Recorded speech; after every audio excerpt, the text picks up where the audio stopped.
여러분 반갑습니다. 오늘 수요 성경 공부 오신 여러분들 환영하고요. 잠시 기도하고 공부 시작하겠습니다. 하나님 아버지, 오늘 저희가 하나님 말씀을 함께 나누고자 합니다. 친히 말씀으로 이 땅에 찾아오신 주님, 저희가 말씀 때문에 기뻐하고 행복해하는 그런 시간이 될 수 있도록 은혜를 베풀어 주시옵소서. 예수님의 이름으로 기도하옵나이다. 아멘. 오늘은 수요 성경 공부 창세기 들어갑니다. 이 수요일 날 저희가 성경 공부하는 것이 매일 성경의 순서대로 하잖아요. 근데 이게 아마 창세기가 시작되면 오늘부터 다시 6년이 시작되는 것 같아요. 한 세트가. 그런 의미에서 새로운 기분으로 말씀을 묵상할 수 있겠죠. 2026년 1월부터 말이죠. 자, 창세기를 공부하기 전에 저희가 좀 알아야 될 게 있어요. 기본적으로 생각해야 될 것. 그게 뭐냐면은 창세기는 하나님께서 모세에게 광야의 이스라엘 백성들을 위해서 하나님이 주신 계시예요. 그러니까 이걸 가지고 오늘날 과학적인 기준 혹은 오늘날 문화적인 기준을 가지고 이걸 자꾸 이해하려고 하는 것은 굉장히 넌센스예요. 하나님께서는 그때 당시 사람들에게 이해하기 좋게 말씀하셨어요. 그러니까 우리가 그때 당시 사람들의 마음가짐을 가지고 이 말씀을 보는 것이 너무 중요합니다. 두 번째로는 이 창세기는요, 메시지예요. 뭐 역사를 기록한다든가 뭘 기록하는 게 아니라 메시지. 이 말씀을 통해서 무엇을 말씀하고 싶어 하셨는가. 이제 이게 핵심이라고요. 그래서 창세기 말씀 묵상하면서 하나님께서 광야에 있는 이스라엘 백성들에게 무슨 말씀을 하고 싶어졌는가, 그거를 캐치하는 게 말씀 묵상하는데 너무너무 중요해요. 특히 오늘은 이제 창조기사를 함께 공부할 건데요. 창조기사는 첫 번째로는 모든 것이 하나님의 주권 아래 있다는 것을 알리는 거예요. 하나님이 창조주잖아요. 창조주라는 것은 다 만들었다는 뜻이요. 만들면 주인이에요. 그래서 주권이 있다 하는 것을 보여주는 거죠. 그리고 두 번째로는 이제 이 창세기 뒤에 율법이 주어진단 말이에요. 근데 이 율법을 나한테 준 분이 처음 한 말씀이 뭐예요? 나 왜 다른 신을 섬기지 말라. 아니 왜 자기만 섬기래? 이렇게 말할 수 있잖아요. 근데 창세기가 말하는 거예요. 당연하지, 왜냐하면 유일한 창조주시니까. 이렇게 말씀하시는 거죠. 그리고 이 창조 이야기에 보면 하나님께서 그 혼돈 가운데서 질서를 만드세요. 그러니까 이거는 창조도 포함되지만 구속, 뭔가 변화시켜서 혼돈 가운데서 건져내는 것, 이런 의미도 담겨 있는 거죠. 그러니까 창조기사를 보면 하나님이 구속의 하나님이시라는 것, 구원의 하나님이시라는 것도 함께 알게 됩니다. 자, 이런 생각을 가지고 창세기 말씀을 공부할 거예요. 1장 1절, 태초에 하나님이 천지를 창조하시니라. 그냥 선언하는 거예요. 이건 뭐 증명할 게 아니에요. 그냥 이건 사실이기 때문에 선언하는 거예요. 특별히 하나님은 전제하고 있어요. 하나님이 존재하시는 것은 이미 전제하고 있는 거예요. 우리가 하나님을 평가하는 게 아니에요. 하나님이 이미 존재하고 계셨어요. 그리고 여기 창조한다는 말은 성경에서 오직 하나님께만 쓰이는 말이에요. 여러분, 진정한 창조는 하나님만 하시는 거죠. 나머지는 다 모방이에요. 그리고 이게 천지라는 것은 하늘과 땅이 아니라 온 세상을 의미하는 말이죠. 하나님이 온 세상을 창조하셨다는 거예요. 2절, 땅이 혼돈하고 공허하며 흑암이 깊음 위에 있고 하나님의 영은 수면 위에 운행하시니라. 지금 창조되기 전 어떤 상황을 설명을 하는데 땅이 혼돈하고 공허했다 그래요. 여기 혼돈과 공허는 이 고대에 어떤 사막이 있잖아요. 사막에 한번 들어가면 나올 수 없는 그런 사막이 있잖아요. 절망적인 사막. 그런 사막을 가리킬 때 쓰던 말이었어요. 무슨 말인지 알겠죠? 그러니까 그런 황량한 곳을 떠올리면 돼요. 근데 흑암, 절망이 깊음 위에 있다. 깊음은 심해져. 깊은 바다 위에 있었다. 근데 하나님의 영은 그 위에 운행하고 계셨어요. 그 절망스러운 광야 위에도 하나님이 쫙 운행하고 계셨던 거죠. 3절, 하나님이 이르시되 빛이 있으라 하시니 빛이 있었고 빛이 하나님 보시기에 좋았더라. 하나님이 빛과 어둠을 나누사 하나님이 빛을 낮이라 부르시고 어둠을 밤이라 부르시니라. 저녁이 되고 아침이 되니 이는 첫째 날이니라. 여기 빛은 우리가 생각하는 빛의 눈에 보이는 이런 빛 있잖아요. 이 개념을 넘어서는 거예요. 뭐 선함, 아름다움은 희망, 뭐도 좋아요. 어떤 그 눈에 보이는 가시적인 빛 이상의 빛을 의미하는 거예요. 근데 빛과 어둠을 나누었어요. 사실 이 그 모세 오경에 보면 하나님이 나누세요. 나누는 건 구원하는 거고 나누는 건 선택하는 거예요. 하나님은 빛과 어둠을 나누었어요. 그리고 빛을 낮이라 불렀어요. 왜 빛을 낮이라 불렀을까요? 여러분, 낮은요 태양이 있어야 생기는 거잖아요. 근데 왜 빛을 낮이라고 불렀을까? 왜냐하면은 유대인들은요 이름이 없으면 존재하지 않는다고 생각했단 말이에요. 그러니까 이름을 지어주면 그때부터 그게 존재가 되는 거예요. 그러니까 빛을 낮이라 불렀다.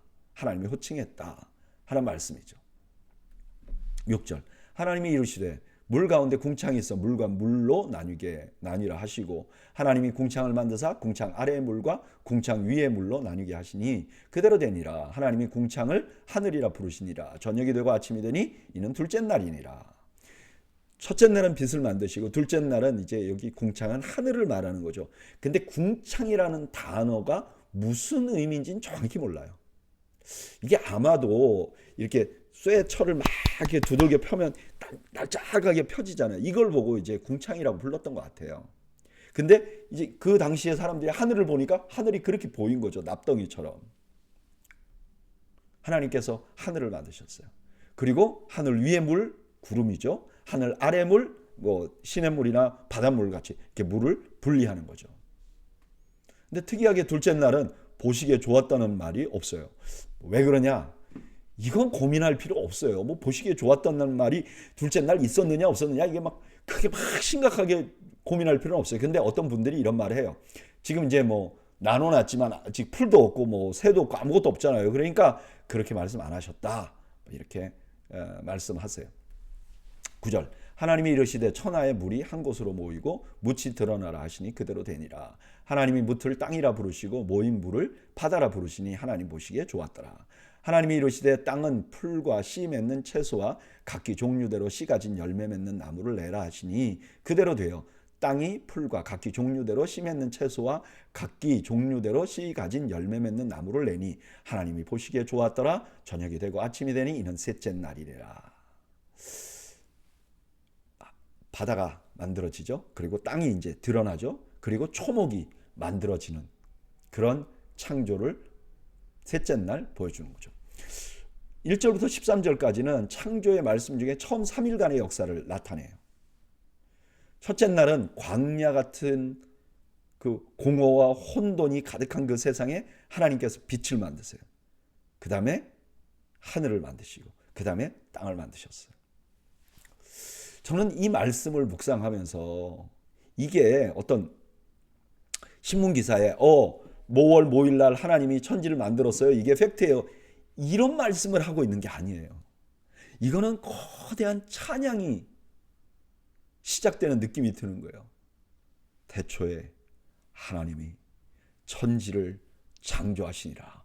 바바바바바바바바 연주회 같죠. 아마도 광야의 이스라엘 백성들에게 그런 느낌이 들었을 거예요. 이 말씀. 왜냐하면 그들 눈앞에 보이는 거는 혼돈한 광야밖에 없었어요. 그들이 절망적이었어요. 그들이 가진 건 뭐죠? 하나님을 믿는 믿음밖에 없었어요. 그런데 오늘 본문이 이렇게 말하는 거예요. 너희들이 믿고 있는 그 하나님 광야 위를 운행하시는 분이야. 그냥 우리의 상상을 초월하는 분이야.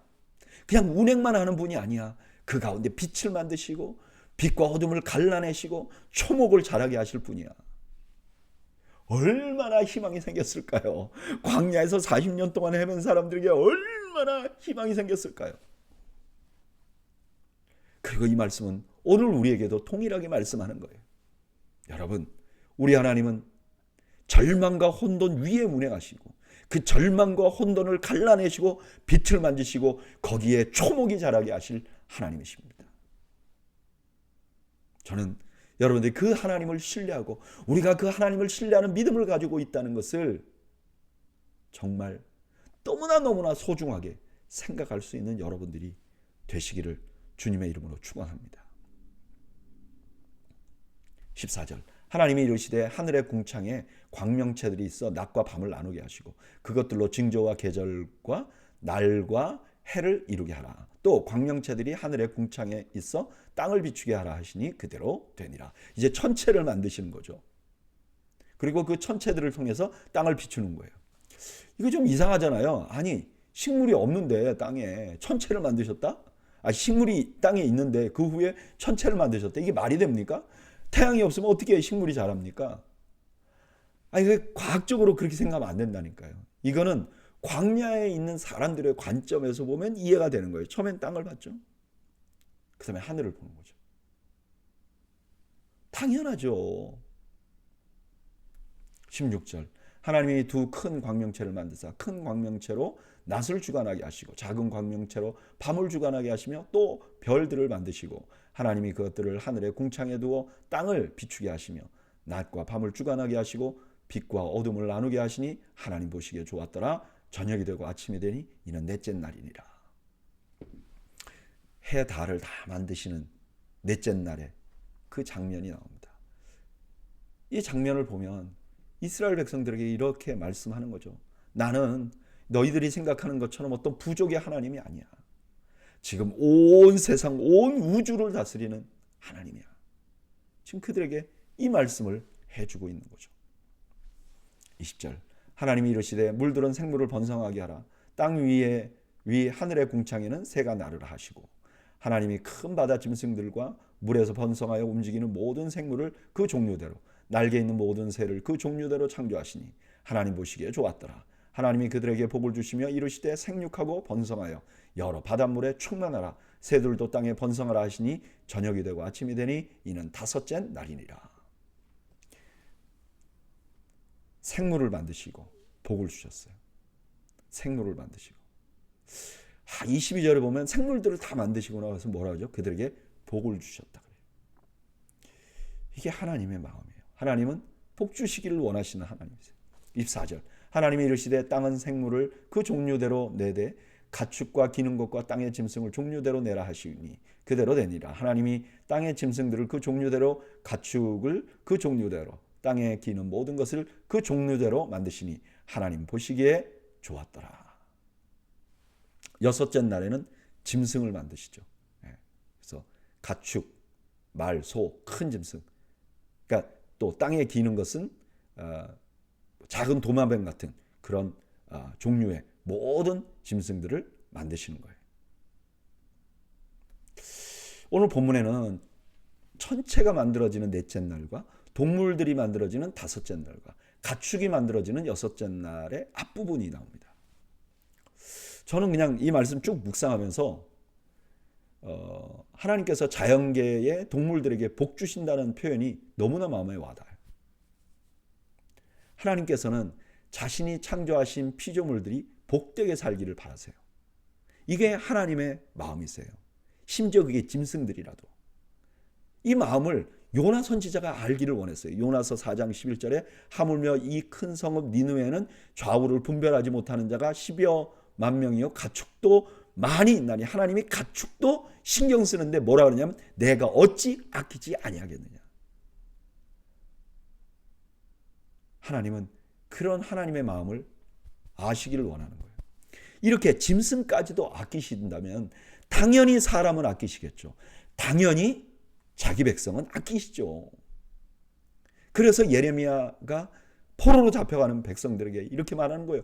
주께서 인생으로 고생하게 하시며 근심하게 하시면 본심이 아니다. 우리 하나님의 본심은 이런 게 아니야 라고 단호하게 말씀할 수 있었던 거죠. 여러분, 우리 하나님은 짐승이라도 복되게 살기를 원하시는 하나님이세요. 그러니까 나에게 그보다 더 큰 마음을 가지고 계심을 여러분 의심하지 마시기 바랍니다. 확신하시기를 바랍니다. 흔들리지 마시기를 바랍니다. 26절 하나님이 이르시되 우리의 형상을 따라 우리의 모양대로 우리가 사람을 만들고 그들로 바다의 물고기와 하늘의 새와 가축과 온 땅과 땅에 기는 모든 것을 다스리게 하자 하시고 하나님께서 그동안 창조한 중에 아주 특별한 존재를 만들려고 하세요. 그게 뭐죠? 사람이에요. 근데 사람을 만들 때 하나님이 이렇게 말해요. 우리의 형상을 따라. 이 형상이라는 단어는 뭐 하나님이 가지신 어떤 그 인격 안에 뭐 무한한 것들이 있잖아요. 그런 거 말고 사랑이나 온유나 뭐 이런 것들을 우리에게 주셨다. 그런 의미도 돼요. 그런데 지금 이 그 광야의 이스라엘 백성들은 오랫동안 애굽에 종살이 했잖아요. 근데 애굽에서는 자기를 그 왕들이 자기를 바로들이 자기를 뭐라고 말했냐면 신의 형상이라고 주장했어요. 그러면서 자기 왕권을 강조하려고. 근데 지금 인간을 만들 때 인간을 우리의 형상대로 만들겠다 한 것은 인간을 왕처럼 만들고 통치하도록 만들겠다고 하시는 거예요. 그래서 그 다음에 뭐냐면은 인간을 만든 목적이 다스리는 거예요. 27절 하나님이 자기 형상 곧 하나님의 형상대로 사람을 창조하시되 남자와 여자를 창조하시고 하나님이 그들에게 복 주시며 하나님이 그들에게 이르시되 생육하고 번성하여 땅에 충만하라 땅을 정복하라 바다의 물고기와 하늘의 새와 땅에 움직이는 모든 생물을 다스리라 하시니라. 남자만 하나님의 형상을 가진 게 아니라 남자와 여자 모두가 다 하나님의 형상을 가지고 있어요. 그리고 그들에게 뭐라 그러냐? 정복하고 다스리라. 이거는 제국의 왕들에게 주어진 명령이에요. 하나님이 인간을 왕으로 만드신 것을 계속 강조하고 있는 거죠.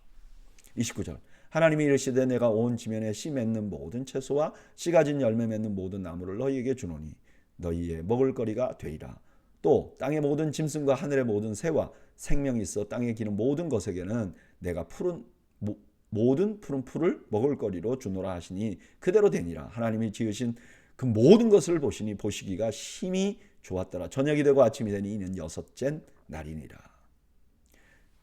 하나님께서 그동안 지었던 모든 것들을 이제 그 인간을 위해서 만들어 주신 것임을 지금 보여주죠. 그리고 심히 좋았더라고 말씀하세요. 2장 1절 천지와 만물이 다 이루어지니라. 하나님이 그가 하시던 일을 일곱째 날에 마치시니 그가 하시던 모든 일을 그치고 일곱째 날에 안식하시니라. 하나님이 그 일곱째 날을 복되게 하사 거룩하게 하셨으니 이는 하나님이 그 창조하시며 만드시던 모든 일을 마치시고 그날에 안식하셨음이니라. 하나님이 6일 동안 창조를 했잖아요. 근데 실제 뭘 창조하셨느냐? 안식을 창조하셨어요. 근데 그 안식에는 복을 주셨어요. 날짜에게 복을 주셨어요. 그리고 거룩하게 하셨어요. 분리하셨어요. 다른 날들과 분리하셨어요. 이 거룩이라는 말이 이제 구약의 큰 주제잖아요. 근데 첫 번째 지정하는 게 누구냐? 바로 일곱째 날 안식일이었어요. 오늘 본문은 인간을 창조하는 부분이 나옵니다. 첫 마디에서 하나님께서는 하나님의 형상대로 인간을 만드시겠다고 선언하셨어요. 그리고 이 형상이라는 단어가 고대 왕들이 자신의 위엄을 나타내기 위해서 자신이 신의 형상이라고 불렀던 그 단어를 그대로 쓰신 거예요. 근데 여러분 보세요. 그때 그 말을 듣는 이스라엘은 뭐예요? 광야에 있어요. 이게 인간과 짐승이 구별이 안 되는 상황이었을 때 한번 생각해보세요. 광야에서 모르겠어요. 먹을 물은 있었겠죠. 그러나 그거 갖고 매일 샤워했겠어요? 그건 어렵잖아요. 정말 서로가 서로를 볼 때 짐승 같았을 거예요. 근데 그런 그들을 향해서 너희는 제국의 왕이야. 이렇게 선언하는 것과 같은 충격을 주었을 거예요. 그리고 똑같은 충격을 예수님 앞에 나온 백성들이 받았어요. 예수님 앞에 나온 사람들이 어떤 사람들이었어요? 가난한 사람들이었어요. 핍박을 받는 사람들이었어요. 사람들이 보기에 아이고 저거 사람 같지도 않아. 그런 사람들이었어요. 근데 예수님이 이렇게 말씀하셨어요. 영접하는 자, 곧 그 이름을 믿는 자들에겐 하나님의 자녀가 되는 권세를 주셨으니 너희들 지금 짐승 같지 아니야. 너희들이 나를 영접하면 그때부터는 하나님의 자녀가 될 거야. 저는 이 말씀 묵상하면서 늘 한계를 생각하고 늘 부족함을 생각하는 저에게도 하나님이 이 말씀에서 이렇게 말씀하신 것 같은 거예요. 그래, 내가 너 죄인인 것 알아. 너 부족한 거 알아. 그런데 내가 너를 왕같이 삼을 거야. 내가 너를 나의 자녀로 삼았어. 그러니까 어깨를 펴 당당하게 나아가. 힘들고 어려워도 그 자존심을 놓지 마. 말씀하시는 것 같아요. 여러분, 우리는 왕 같은 제사장입니다. 하나님의 자녀들입니다. 세상을 향해서 어깨를 피시기 바랍니다. 우리가 부족한 게 있죠. 우리가 무능력한 부분이 있죠. 그러나 이 말씀 때문에 어깨를 피시기 바랍니다. 당당하게 우리의 인생을 살아가는 저와 여러분들이 되시기를 축복합니다. 4절, 이것이 천지가 창조될 때 하늘과 땅의 내력이니 여호와 하나님이 땅과 하늘을 만드시던 날에 여호와 하나님이 땅에 비를 내리지 아니하셨고 땅을 갈 사람도 없었으므로 들에는 초목이 아직 없었고 밭에는 채소가 나지 아니하였으며 안개만 땅에서 올라와 온 지면을 적셨더라. 이게 2장은요 다른 창조를 말하는 게 아니에요. 어떤 분들은 옛날에 그 이단들이 그렇게 얘기했어요. 근데 이게 다른 창조를 말하는 게 아니에요. 이거는 첫 번째 창조를 다른 관점에서 설명해 나가는 거죠. 근데 이 본문이 가만히 보면 셋째 날 창조와 좀 부딪혀 보이잖아요. 근데 그때는 씨를 가지고 스스로 자라나는 식물들이 강조가 됐는데 여기는 인간의 경작으로 만들어지는. 그러니까 씨를 가지고 들판에 막 자라는 풀은 다 만들어졌어요. 근데 인간의 경작으로 만들어져야 되는 그런 나무들이나 식물들이 있잖아요. 그거는 없었다 하는 얘기를 하시는 거죠. 7절, 여호와 하나님이 땅에 흙으로 사람을 지으시고 생기를 그 코에 불어넣으시니 사람이 생명이 되니라. 여기 흙은 먼지를 의미하는 거예요. 제가 이거 여러 번 말씀드렸는데요. 광야에 바람이 막 불잖아요. 그러면 큰 회오리 바람이 부는 게 아니라 작은 돌개 바람이 불면 그 사람 같아요. 멀리서 보면. 사람은 그런 존재라는 거예요. 이렇게 불다가 저거 사람인가 하는데 쑥 사라져버리는 그런 존재인데 하나님이 그것을 지으셨어요. 그 흙으로 하나님이 만드셨어요. 이거 만든다는 거는 토기장이가 토기를 빚는 것 같은 거예요. 만든 거예요. 그리고 거기다가 생기를 넣어서 숨을 쉬도록 하나님이 만드셨다는 거예요. 다른 피조물들을 만들 때와 완전히 다르게 인간을 창조했다는 것을 강조하고 계시는 거죠. 여호와 하나님이 동방의 에덴 동산을 창설하시고 그 지으신 사람을 거기 두시니라. 여호와 하나님이 그 땅에서 보기에 아름답고 먹기에 좋은 나무가 나게 하시니 동산 가운데에는 생명나무와 선악을 알게 하는 나무도 있더라. 그 사람을 만들고 거주하게 하기 위해서 에덴 동산을 만들었다는 거예요. 거기는 인간이 누리기에 최고의 좋은 장소였다는 거예요. 거기 중간에 생명나무, 이건 생명의 상징이죠. 그 다음에 선악을 알게 하는 나무, 이거는 선악을 알게 하는 지식을 가진 나무. 근데 그 고고학자들이 이걸 보고서 막 연구를 해봤잖아요. 해봤는데 각 나라에 생명나무라는 거는 있대요. 그 각 나라 전설에 보면 어떤 동산에 생명을 오래 살게 하는 나무 열매는 있대요. 근데 선악을 알게 하는 나무의 열매는 발견된 바가 없다는 거예요. 성경에만 독특하게 나오는 그 이야기라는 거죠. 10절, 강이 에덴에서 흘러나와 동산을 적시고 거기서부터 갈라져 네 근원이 되었으니 첫째 이름은 비손이라 금이 있는 하윌라 온 땅을 둘렀으며 그 땅은 금은 순금이요 그곳에 베델리엄과 호마노도 있으며 둘째 강의 이름은 기혼이라 구스 온 땅을 둘렀고 셋째 강의 이름은 히데겔이라 아수르 동쪽으로 흘렀으며 넷째 강은 유브라데더라. 여기 네 강이 나오는데 이게 뭐 비송강 같은 경우는 어딘지 몰라요. 알 수가 없어요. 그리고 뭐 땅에 이렇게 그문들이 막 이런 땅은 이게 중요한 게 아니죠. 이거 어디야? 가서 금이라도 캐야 되겠다. 그게 아니죠. 이건 지금 보석과 강은 풍요의 상징이에요. 그러니까 가장 아담이 살기에 좋았던 땅이었다. 15절, 여호와 하나님이 그 사람을 이끌어 에덴 동산에 두어 그것을 경작하며 지키게 하시고 여호와 하나님이 그 사람에게 명하여 이르시되 동산 각종 나무의 열매는 내가 임의로 먹되 선악을 알게 하는 나무의 열매는 먹지 말라. 내가 먹는 날에는 반드시 죽으리라 하시니라. 여기 그 사람을 이끌어 에덴 동산에 두었다 할 때 두었다는 건 안식하게 쉬게 해줬다는 거예요. 집처럼 그렇게 해줬다는 거예요. 그리고 여기 경작하다는 말은 뭐 이렇게 땅을 파다 그런 뜻이 아니라 섬기다 하는 말이에요.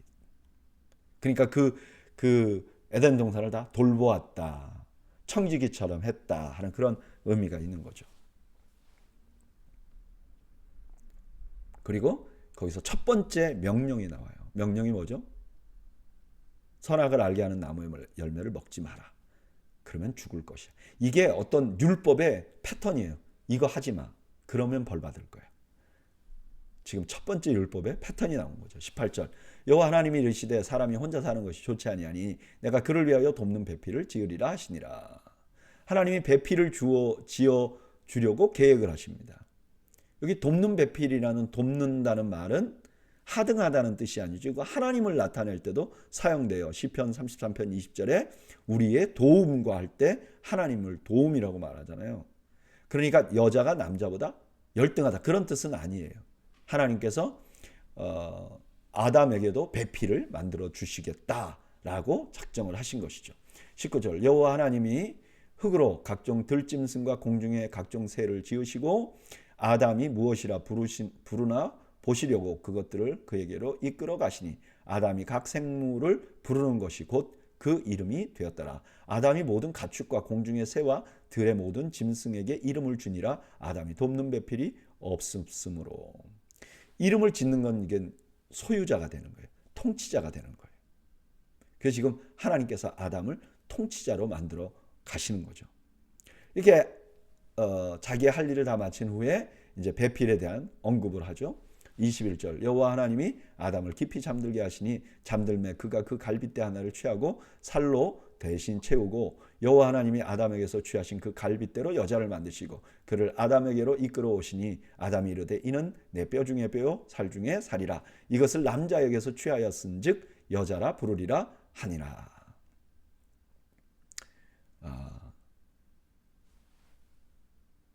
하나님께서 이제 여자를 만드는 과정이 나오잖아요. 갈빗대 하나를 취해서 만들었다. 그런데 여호와 하나님이 이제 그 여자를 데리고 오니까 아담이 말하는 거예요. 이는 내 뼈 중에 뼈요 살 중에 살이라. 이게 인간이 말한 최초의 목소리예요. 뼈 중에 뼈요 살 중에 살이라. 이제 그 사랑의 창가 거죠. 인간이 서로에게 말한 최초의 목소리. 여러분 우리의 최초의 목소리는 사랑의 창가였다는 것을 잊지 마시기 바랍니다. 24절 이러므로 남자가 부모를 떠나 그의 아내와 합하여 둘이 한 몸을 이룰지로다. 아담과 그의 아내 두 사람이 벌거벗었으나 부끄러워하지 아니하니라. 이제 두 사람을 부부로 만들어서 완전히 연합하게 만들었다 하는 거죠. 오늘 본문에서는 하나님께서 인간을 위해 에덴 동산을 만드십니다. 그리고 최고의 환경을 만들어 주세요. 그리고 아담이 외롭지 않게 배우자를 만들어 주십니다. 지금 하나님 뭘 창조하고 계신 거죠? 가정을 창조하고 계신 거예요. 온 세상을 만드시고 나서 가정을 창조하시는 거예요. 성경은요, 이 가정이라는 게 하나님의 피조물로 보고 있는 거예요.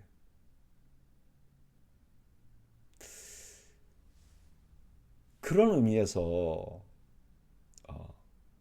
광야 이스라엘 백성들에게는 이 가정을 파괴한다는 걸 정말 말도 안 되는 거예요. 왜냐하면 하나님이 지으신 것을 사람이 깰 수가 없잖아요.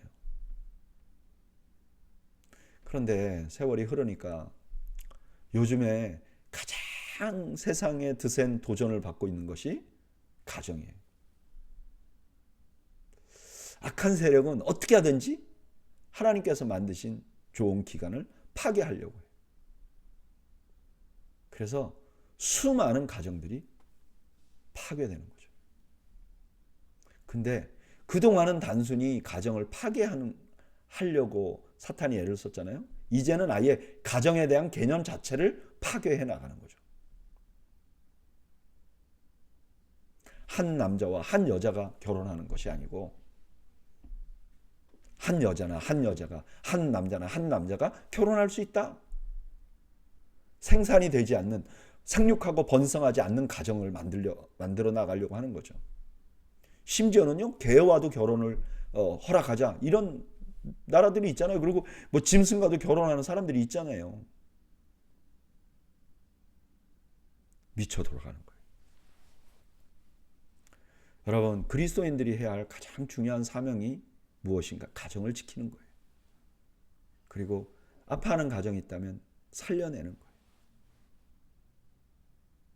저는 우리 더웨이 교회가 우리 교회 안에서 신앙생활을 하면서 가정이 살아나는 그런 역사가 일어나기를 주님의 이름으로 축원합니다.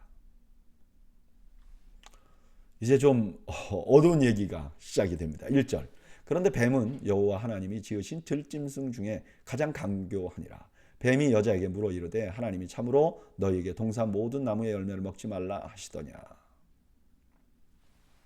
이제 처음으로 성경에 뱀으로 가장한 사탄의 목소리가 나오는 거죠.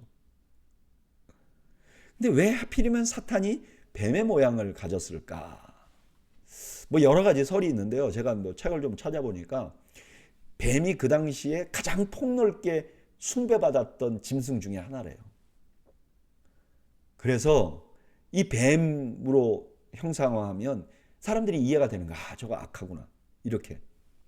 이 뱀이 먼저 여자에게 접근하죠. 왜 그러죠? 하나님의 말씀을 여자는 직접 듣지 않았잖아요. 아담만 들었잖아요.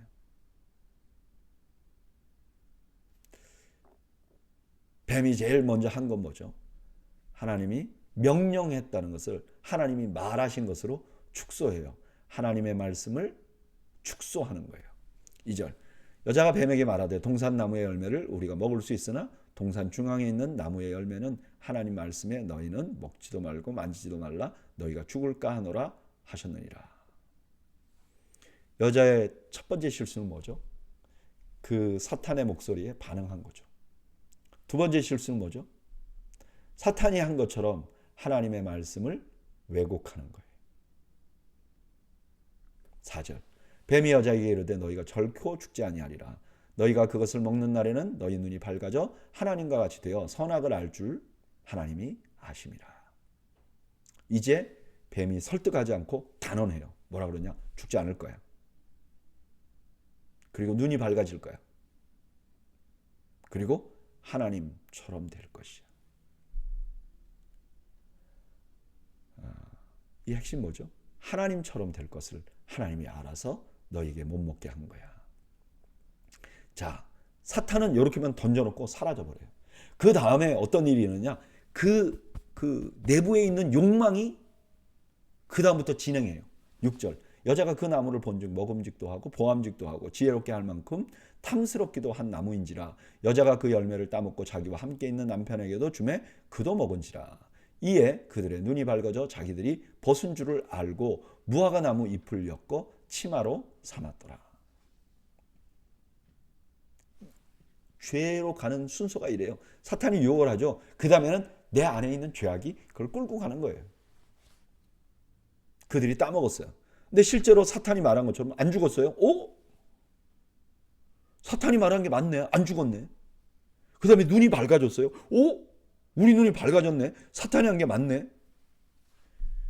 근데 하나님같이 된 것이 아니라 자기가 얼마나 수치스러운 자인지 자기의 수치를 보게 된 거죠. 8절. 그들이 그날 바람이 불 때 동산에 거니시는 여호와 하나님의 소리를 듣고 아담과 그의 아내가 여호와 하나님의 낯을 피하여 동산나무 사이에 숨은지라. 여호와 하나님이 아담을 부르시니 그에게 이르시되 내가 어디 있느냐. 이르되 내가 동산에서 하나님의 소리를 듣고 내가 벗었으므로 두려워하여 숨었나이다. 여기서 진정한 죽음이 뭔지를 보여주는 거죠. 진정한 죽음은 참 생명이신 하나님으로부터 단절된 거죠. 11절. 이르시되 누가 너의 벗었음을 내게 알렸느냐. 내가 내게 먹지 말라 명한 그 나무 열매를 내가 먹었느냐. 아담이 이르되 하나님이 주셔서 나와 함께 있게 하신 그가 그 나무 열매를 내게 주므로 내가 먹었나이다. 여호와 하나님이 여자에게 이르시되 내가 어찌하여 이렇게 하였느냐. 여자가 이르되 뱀이 나를 꿰므로 내가 먹었나이다. 하나님께서 이제 두 사람 불러놓고 말하는데 두 사람 핑계만 댑니다. 오늘 본문에는 인간이 죄를 짓는 장면이 나와요. 최초의 죄악.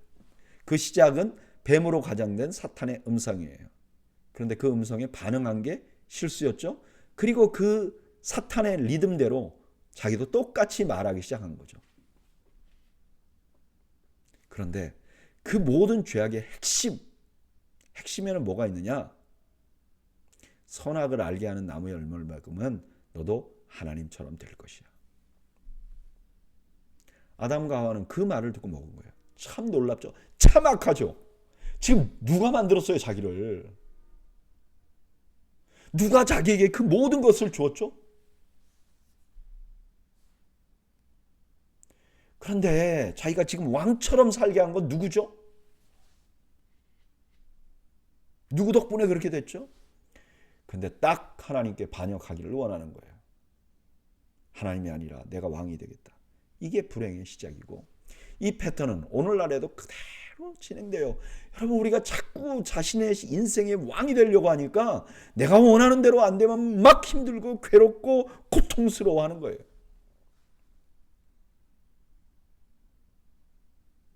이걸 세상 문화가 막 부추겨요. 네 인생은 너의 것이야. 너가 원하는 대로 하는 게 잘하는 거야. 이게 모든 불행의 시작입니다. 여러분, 우리는 왕이 아니에요. 저는 여러분들이 이 고백을 하시기 바랍니다. 나는 왕이 아닙니다. 나는 내 인생의 주인도 아니요, 나는 온 세상의 통치자도 아닙니다.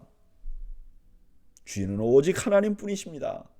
나는 그저 그 하나님을 섬김으로 기뻐하겠습니다. 저는 우리가 이 고백을 드려야 한다고 생각합니다. 14절, 여호와 하나님이 뱀에게 이르시되 내가 이렇게 하였으니 내가 모든 가축과 들의 모든 짐승보다 더욱 저주를 받아 배로 다니고 살아있는 동안 흙을 먹을지니라. 범죄는 죄로 끝나지 않아요. 벌을 받아요. 대가가 있어요. 제일 먼저 뱀이 한 일, 저주를 받는 거죠. 배로 땅에 다니고 흙을 먹는다. 여러분, 뱀이 흙 먹을까요? 좀 정확히 모르는데 예전에 그 학교 다닐 때 어떤 교수님이 뱀 흙 안 먹는데요. 그럼 왜 이렇게 말했느냐? 이게 뭐냐면은 고대에 이제 전쟁을 하잖아요. 두 왕이. 그럼 한쪽이 이기고 한쪽이 질 거 아닙니까? 그럼 진 왕이 이긴 왕에게 땅바닥에 바짝 엎드려갖고 배로 이렇게 기면서 가서 이 입과 머리와 이거를 다 흙에 대고 막 기어간다는 거예요. 지금 하나님이 뱀을 그렇게 하는 거죠. 이야, 너가 나한테 대적을 해? 한마디에 지금 패배를 당했다는 거예요. 그걸 보여주는 거죠. 15절. 내가 너로 여자와 원수가 되게 하고 내 원수도 내 후손도 여자의 후손과 원수가 되게 하리니 여자의 후손은 내 머리를 상하게 할 것이요 너는 그의 발꿈치를 상하게 할 것이니라 하시고, 죄가 저지른 다음에 제일 먼저 나타나는 게 뭐냐? 관계가 깨지는 거예요. 원수 관계가 되는 거예요. 그러나 여기서 하나님이 희망을 주시죠. 여자의 후손이 너 머리를 상하게 할 것이다. 그래서 예수님께서 동정녀를 통해서 나신 것이죠. 그리고 예수님의 오심으로 사단은 최후의 일격을 맞게 된 거죠. 16절. 또 여자에게 이르시되 내가 내게 임신하는 고통을 크게 더하리니 내가 수고하고 자식을 낳을 것이며 너는 남편을 원하고 남편은 너를 다스릴 것이니라 하시고, 죄를 범한 여자는 출산하는 고통을 더 크게 합니다. 출산은 예전에도 했어요. 근데 더 크게 했어요. 그리고 수고하고 자식을 낳는다는 것은 수고는 근근히 생활한다는 거예요. 그리고 자식을 낳을 거라는 거예요.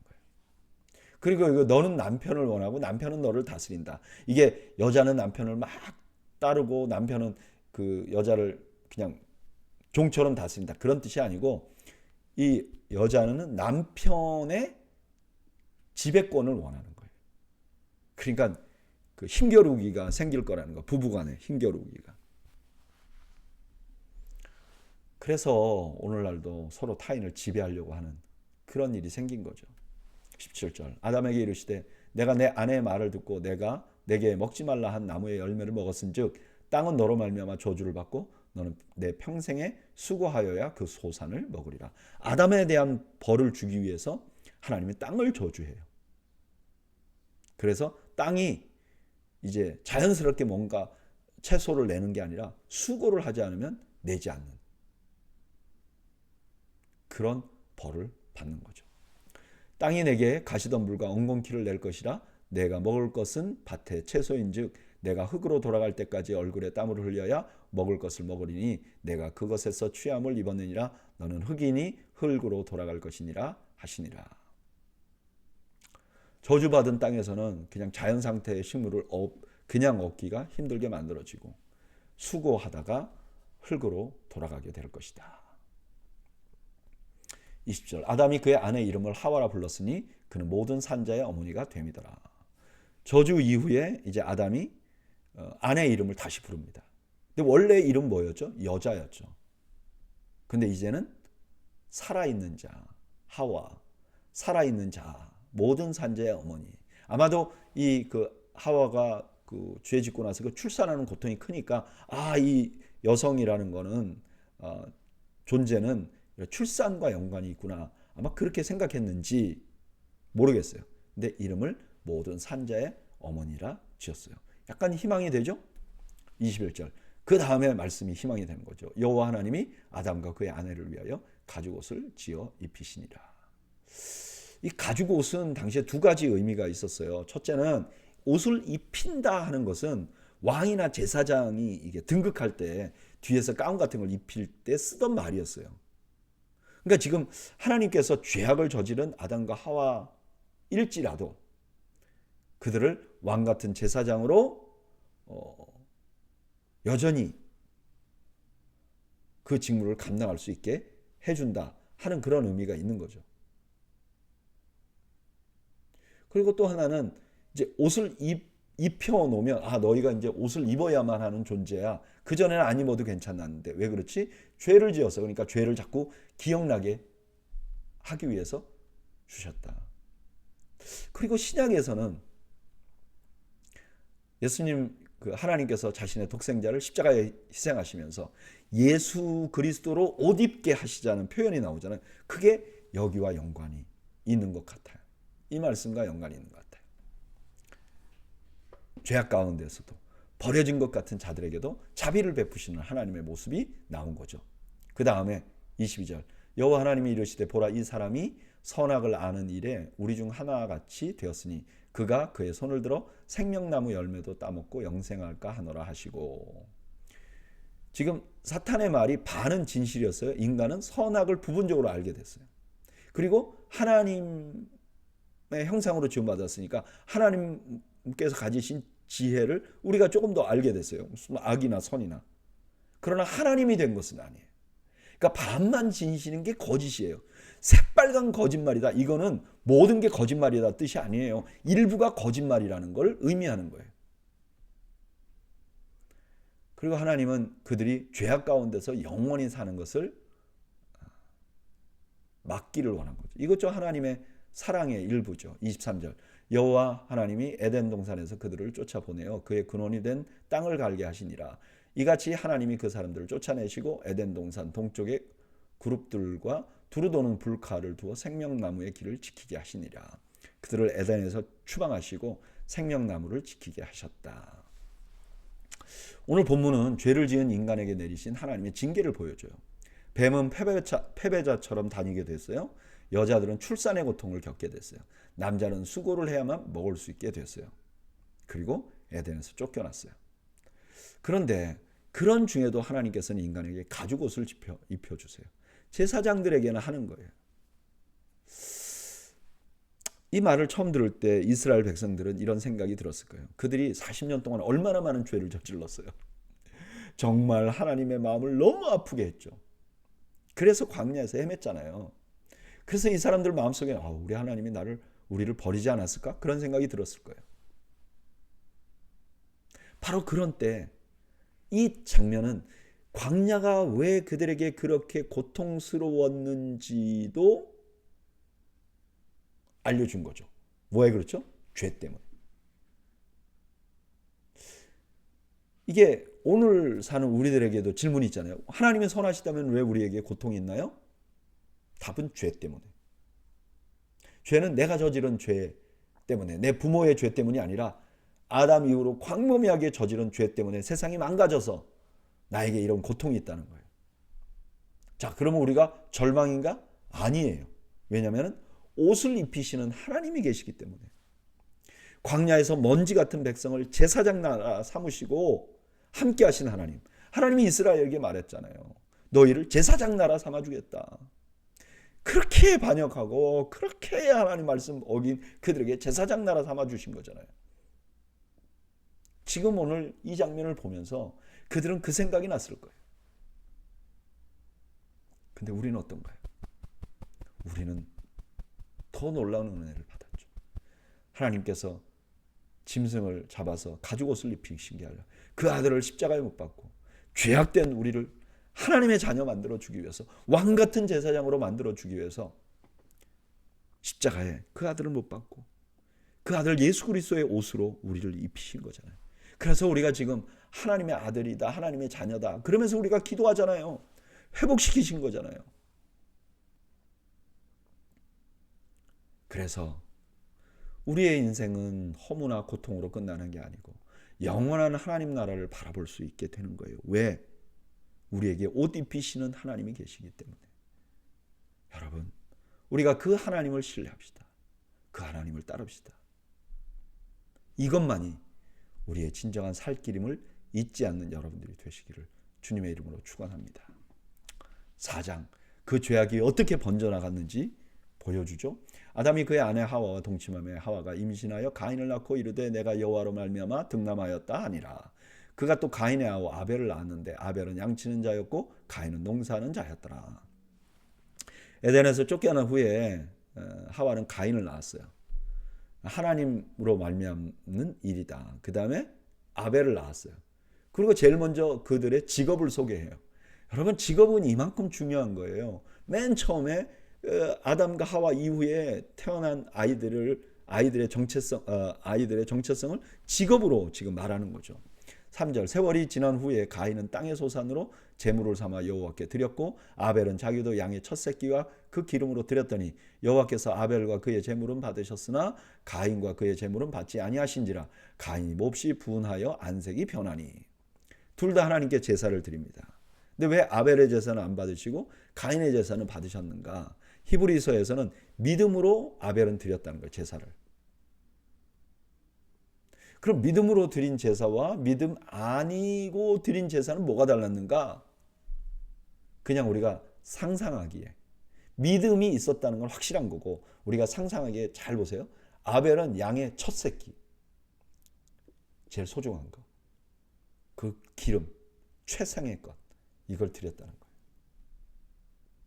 근데 가인은 그냥, 그럼 믿음 있는 사람과 믿음 없는 사람의 드림은 이게 다른 것 같아요. 믿음 있는 사람은 최선의 것을 해요. 하나님 앞에. 그렇게 하고 싶어 해요.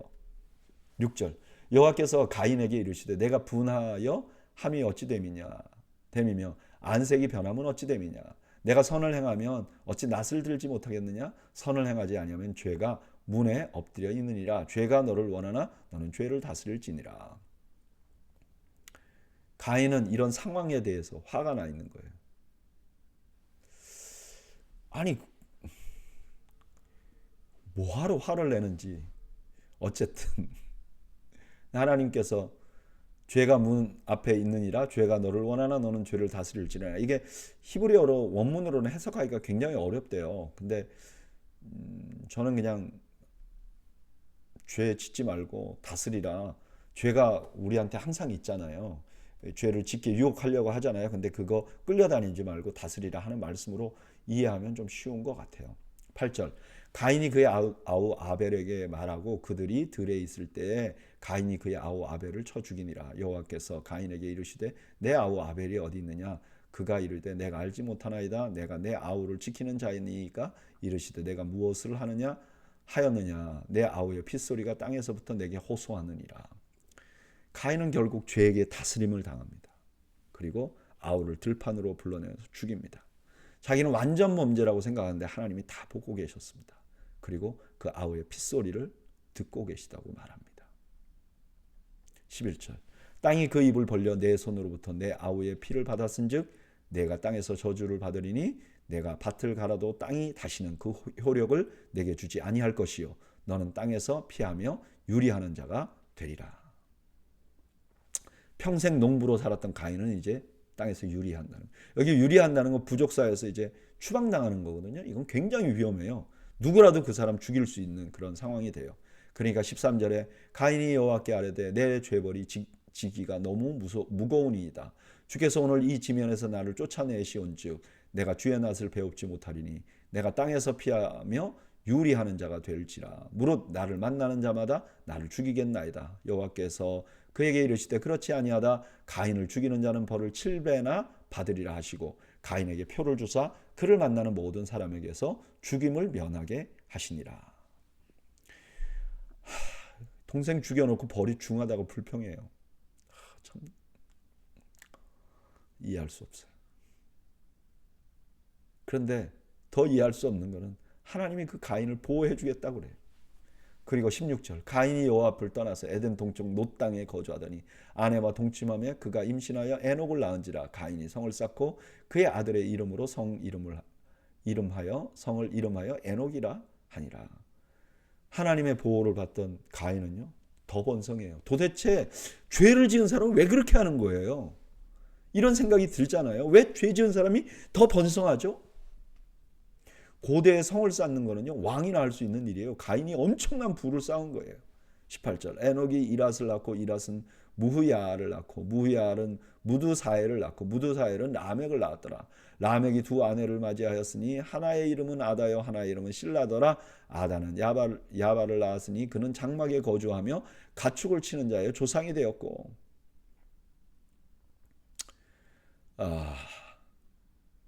후손들이 많아져요. 그리고 그 후손들 중에서는 가축 치는 자의 조상이 됐어요. 아니 아벨도 가축 쳤잖아요.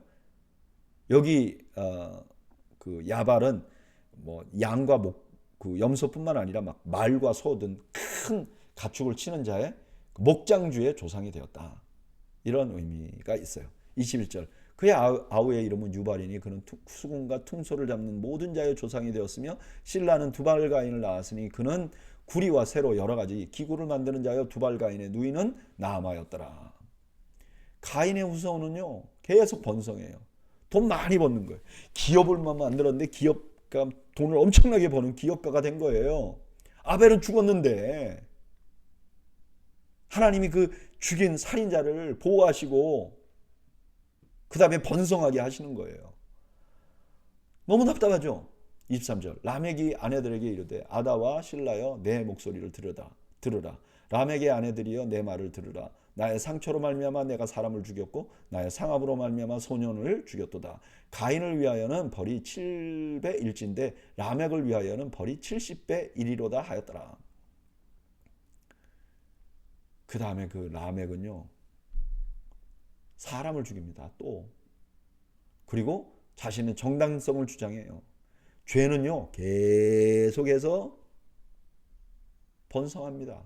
그리고 똑같이 자기도 보호받아야 된다고 생각해요. 이렇게 속이 터지는 그런 상황에 25절 아담이 다시 자기 아내와 동침하며 그가 아들을 낳아 그의 이름을 셋이라 하였으니 이는 하나님이 내게 가인이 죽인 아벨 대신에 다른 씨를 주셨다 하며 셋도 아들을 낳고 그 이름을 에노스라 하였으며 그때 사람들이 비로소 여호와의 이름을 불렀더라. 여호와의 이름 부른 건 이건 공예배를 시작하는 거예요. 하나님의 다른 씨를 주셨어요. 아벨 대신 셋. 근데 그 후손에는 무슨 일이 일어나냐? 하나님을 부르기 시작했다는 거예요. 잘 보세요. 하나님의 보호를 받고 부자가 되고 그 다음에 자식들이 잘 되고 번성하고 그것과 지금 딱 공예배 드리고 있는 이것과 비교를 해놓는 거예요. 이게 뭐 같아요? 광야 이스라엘 백성들 똑같잖아요. 그들 주변의 왕들, 국가들은 부자예요. 성도 있어요. 별거 다 있어요. 그러나 이스라엘은 하나님밖에 없어요. 지금 똑같이 말하는 거예요. 하나님밖에 없어요. 오늘 본문은 아담과 하와의 죄로 인해 에덴에서 쫓겨난 후에 세상에 관해서 말해요. 시작은 아담의 두 아들 중에서 가인이 아우를 살해하는 것으로 시작해요. 그 절망의 클라이맥스는 라멕의 시예요. 다른 사람을 죽인 걸 정당화하고 자기만 보호하려는 이기심.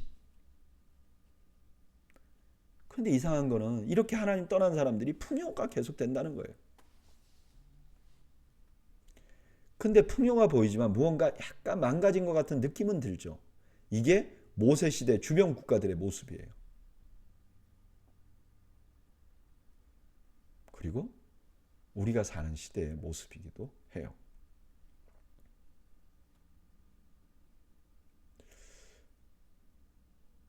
여러분 지금 미국도 그렇고 온 세계가 하나님 말씀 무시하잖아요.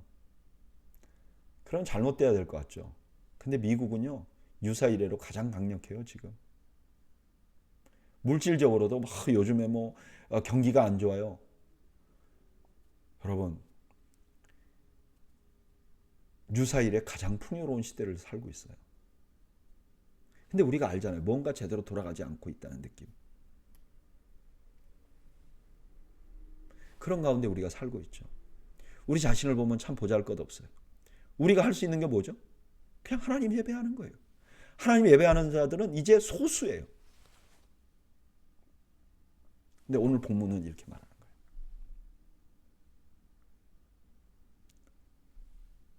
너희로부터 희망이 만들어질 거야.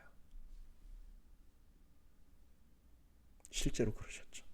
하나님께서 이 세세 가문을 통해서 예수 그리스도를 보내시고 이 땅에 희망을 만드셨어요. 정말 보잘것없는 그 모습을 통해서 이 땅에 희망을 만드셨어요. 이게 이 시대를 사는 그리스도인들의 정체성이에요. 우리는 하나님 때문에 부자가 되고 하나님 때문에 모든 게 만사형통되는 게 우리의 정체성이 아니에요. 망가진 세상에서 하나님의 말씀에 순종해 보려고 몸부림치고 하나님을 예배하는, 여전히 부족한 게 많고 여전히 물질적으로 부족하고 영적으로 부족해도 우리가 이 땅의 소망이에요. 예배자들이 이 땅의 소망이에요. 우리가 예배하고 있는 것이 우리의 가치를 드러내는 거예요. 저는 우리가 예배자라는 사실에 관해서 여러분 자부심을 가지시기 바랍니다. 우리가 바로 세상의 희망이야. 내가 아니라 나의 예배를 받으시는 하나님이 세상의 희망이야 라는 사실을 잊지 않는 여러분들이 되시기 바랍니다. 그리고 이 예배자라는 놀라운 이 포지션을, 이 콜링을 감사하면서 이 부름을 소중히 여기면서 매주 하나님 앞에 매일매일 예배하면서 하나님께 영광을 돌리는 저와 여러분들이 되시기를 주님의 이름으로 축원합니다. 기도하겠습니다. 하나님, 오늘은 창세기 1장에서 4장 말씀 묵상하면서 하나님, 우리가 예배한다는 것이 얼마나 소중하고 얼마나 귀한 일인지를 알게 됐습니다. 하나님, 우리가 이 예배하는 자로서의 우리의 모습을 자랑스럽게 생각하고 최선을 다해서 하나님을 예배하며 이 땅을 살아갈 수 있도록 주님 저희들을 축복해 주시옵소서. 예수님의 이름으로 기도하옵나이다. 아멘. 이상으로 오늘 수요 성경 공부를 모두 마쳤습니다.